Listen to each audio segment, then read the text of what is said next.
Welcome back to another Garden Wise Adventures. Today we have another plant of the week, and we're here with Kris at Thrive Nursery, which is really exciting to me. Thrive Nursery is a newer nursery, and I've only been here a few times, but I really like what they have to offer. So today, the plant of the week that we're going to talk about is one of my favorites. It is the Hardy Hibiscus. So Kris, tell me a little bit about Hardy Hibiscus. And how well they do in Utah. So fantastic summer perennial, massive bloom. They do really well here. They do best probably in like a full sun, full on heat. This is something where if you're south facing, west facing, up against a building, just have a spot where really hot all the time. This is something that would typically do really well. And I mean, the color can't be beat. It's a hibiscus. They look amazing. They look tropical.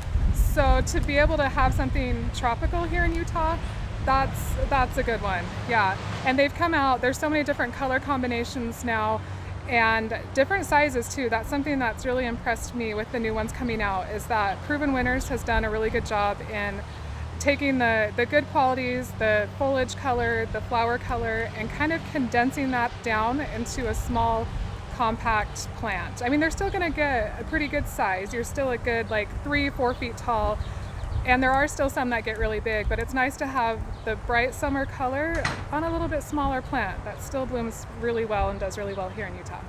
Perfect. Now, what do they need to thrive? And what kind of watering? Do they need a lot of fertilizer? I would say consistent watering is key with these. You may need to do a little bit more to first get it established, but then they can stay a little bit on the dry side, but definitely keep an eye on it. Same thing with most of your perennials. Deep water, depends on your soil, but usually 2-3 times a week, depending on how fast your soil is draining. They're not real picky, but they're really quick to show signs of stress. If you do have not enough water, too much water, you will start to get the yellowing on the leaf. And so the yellowing is going to be a sign of too much or not enough. So definitely be digging around and kind of check it and see if you've got dry soil. Maybe need to adjust that to get a little bit more water. If your soil's still wet, digging around, then maybe back off on your water just a little bit. I like that. You have to actually do an investigation. You've got to do the work. Don't just come in and show me your plant and like, I don't know what's wrong. It's watering most of the time. We'll just put that out there that's usually the case. Too much or too little. Exactly. Yeah. So let's turn the camera around and show them some of your favorites here. Perfect. Yes. So as you can see on most of these, and they're kind of closing up for the afternoon, but you've got, I mean, just big, gorgeous bloom. These are all waiting for the sprinklers to kick on and get some water. But they come in a couple different leaf colors. Look at that one. Yeah, the darker colors have been really popular for us this year. And they have just that perfect, true hibiscus flower. The flowers don't last long, but they're loaded. You can see all these buds on here. These are all new flowers that are going to open up. And so you get the great flowers that open up. They last for a couple days, but then you've got all these buds coming up behind it. And they have a long bloom time. Like these will easily go into September. So there's the green leaf ones, and then I really liked these darker colored ones. A couple of my favorite it's the Summerific series.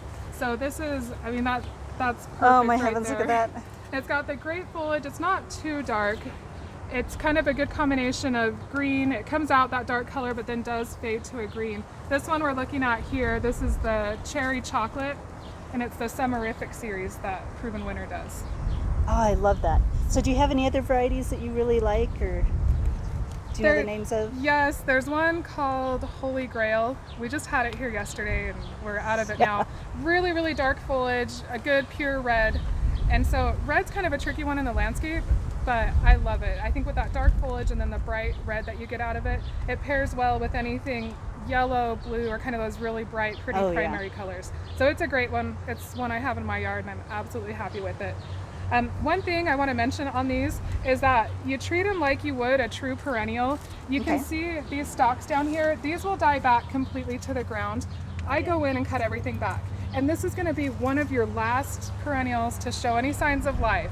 So you're getting into like April, sometimes even May before this is showing signs of life. Mine doesn't come out until June. Yeah, see, and depending, I think this year mine was super late. And so depending on the season we get a lot of people that are super nervous about these, like, it's dead. It's like, no, we haven't been consistently warm. So keep an eye on that when you're waiting in the spring for this to come back out. It's got to be warm, then it's going to show signs of life. They're really hardy, so it's really rare to lose these, but this is one of those ones that looks amazing but fairly simple for a new gardener. Okay, so what do they need to watch the most for? Is it just water, or is there anything else they need to watch I for? really think just the watering with Any them. pests or anything? Not that I've noticed. Oh, perfect. Well, I love it. Well, thank you very much. Yeah. I think these are absolutely gorgeous. I don't know which ones I like the best. The pinks, the reds, the in-betweens. I love them. Welcome back to my yard after visiting with Kris at Thrive Nursery. I wanted to show you the Hardy Hibiscus I have in my yard. I actually purchased these hibiscus several years ago, so they are the older varieties, but I really like them. So this is my favorite variety. I am not sure of the name. As I said, I purchased these quite a few years ago at Sun River Nursery. They start blooming in August and don't stop until the frost kills them. But they are absolutely gorgeous. Let me show you the size. Some of them get bigger than this, but they're quite large. I love the variation in color on the petals. And let me show you my red one. So my red hibiscus, Hardy Hibiscus, is the end cap to my property.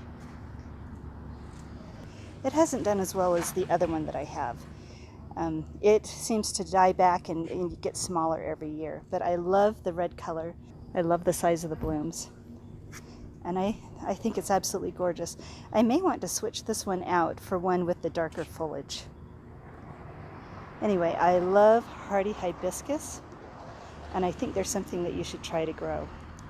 So thank you for going on my adventure with me today to go visit Kris at Thrive Nursery. And if you have any questions about Hardy Hibiscus, or if you've grown them, or if you have a favorite variety, let me know. Tell me about it. Tell me what you found helps them the most in your yard and where they thrive the best. Until we meet again, have a wonderful garden adventure.